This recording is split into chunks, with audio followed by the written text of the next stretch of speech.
আসলে এখন যা পরিস্থিতি তাতে আরাকান আর্মির সাথে যদি সরকার একটা সমঝোতা না করে, আলোচনা না করে এবং আরাকান আর্মিকে নৈতিকভাবে যদি সাপোর্ট না করে, তাহলে রোহিঙ্গাদের ফেরত পাঠানো তো দূরের কথা, বরং রাখাইনে আরো যেই রোহিঙ্গা সহ অন্য নাগরিক আছে সেইগুলো উল্টা চলে আসার সম্ভাবনা আছে।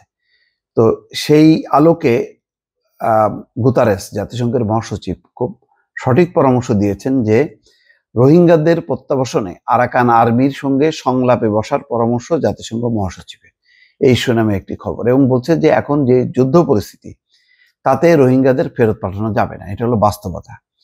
তাহলে ভবিষ্যতেও যদি ফেরত পাঠাইতে হয় তাহলে এখন থেকেই আরাকান আর্মির সঙ্গে সংলাপে বসতে হবে। এখন বাংলাদেশের জন্য এটা সমস্যা, একটা হলো একটা নিরাপত্তাজনিত তো সমস্যা আছেই। এছাড়াও অন্য একটা বিষয় হলো যে যেহেতু আরাকান আর্মি একটা সাংবিধানিক কোনো প্রতিষ্ঠান না, বৈধ কোনো প্রতিষ্ঠান না কোনো রাষ্ট্রের, এটা হচ্ছে একটা বিচ্ছিন্নতাবাদী গ্রুপ। তারা রাখাইন রাজ্য দখল করে ফেলছে, ওই যে চেচিনরা আর একটা রাজ্য দখল করে ফেলছে। এইভাবে মানে পুরো মিয়ানমারের সম্ভবত 3 ভাগের 2 ভাগ অংশ বিদ্রোহীদের দখলে, 1 ভাগ রাজধানী সহ মংডু সহ কয়েকটা জায়গার দখল আছে। তো এখন কি করবে বাংলাদেশ? মিয়ানমারের যদি আরাকান আর্মির সাথে তারা সংলাপ করে বসে, ওইদিকে মিয়ানমার সরকার খেপবে, এবং ভবিষ্যতে যদি আরাকান আর্মি টিকতে না পারে তখন তো ওই রাখাইন দিয়ে এই মিয়ানমার সরকার 12টা বাজানোর চেষ্টা করবে বাংলাদেশের। তো একটা সংকট আছে, সম্ভাবনা আছে, এবং এক ধরনের বড় ধরনের ঝুঁকি আছে বলতে গেলে। এখন বর্তমান যে পরিস্থিতি তাতে মানে গুতারেস তিনি মনে করছেন, এবং এটাই হয়তো বাস্তবতা, যে আরাকান আর্মির সঙ্গে বসা দরকার। ইতিমধ্যে দেখছেন যে প্রায় মাছ ধরার ট্রলার তারা ধরে নিয়ে যায়, ধরে নিয়ে সম্ভবত মুক্তিপণ দিয়ে তারপর ছেড়ে দেয়। এই কাজগুলি করতেছে। এখন ওদের তো বাঁচতে হবে, ওরা তো এইভাবেই বিভিন্ন জিম্মি করা, এক্ষেত্রে দখল করা, চাপ দেয়া, এক ধরনের বিচ্ছিন্নতাবাদী গোষ্ঠী বলা যায়।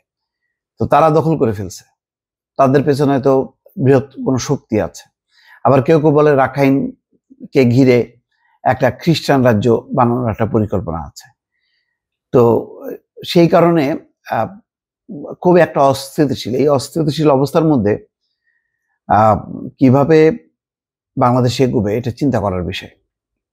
গুতারেস বলছেন মিয়ানমারে লড়াই বন্ধ করা এবং সেখানে গণতন্ত্র পুনঃপ্রতিষ্ঠা নিশ্চিত করতে আন্তর্জাতিক সম্প্রদায় এবং মিয়ানমারের সমস্ত প্রতিবেশী দেশের চাপ বৃদ্ধি করা অত্যন্ত জরুরি।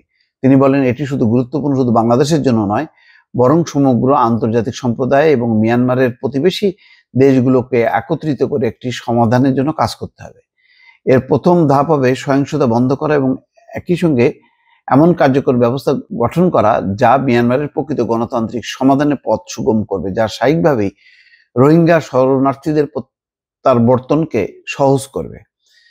এই একই সঙ্গে আমাদের মিয়ানমারের ভেতরে মানবিক সহায়তা জোরদার করতে হবে যাতে প্রত্যাবর্তনের জন্য উপযুক্ত পরিবেশ তৈরি হয়। তার মানে গুতারেস বলতে চাচ্ছে যে বাংলাদেশকে একটা করিডোর দিতে হবে, জাতিসংঘ যাতে বাংলাদেশের ভেতর দিয়ে রাখাইনে ঢুকতে পারে, অর্থাৎ মিয়ানমারে ঢুকতে পারে। তাহলে এই ধরনের একটা পরিস্থিতি যদি তৈরি হয় তাহলে মিয়ানমার সরকারও পরিস্থিতি উপলব্ধি করবে এবং দেশের একটা যে যুদ্ধাবস্থা কাটিয়ে একটা গণতান্ত্রিক ব্যবস্থায় ফেরা, সংলাপের মধ্যে একটা শান্তি ফিরায় নিয়ে আসা একটা সম্ভাবনা আছে। কিন্তু যদি প্রতিবেশী দেশগুলো যেমন চীন একটা বড় ফ্যাক্টর, ভারত একটা বড় ফ্যাক্টর, তারা যদি এই ব্যাপার বিরোধটা জিয়ায় রাখে, তারা যদি ঐক্যবদ্ধ না হয়, তাহলে আসলে এই সংকটটা চলতেই থাকবে। দর্শক ভালো থাকবেন, আল্লাহ হাফেজ।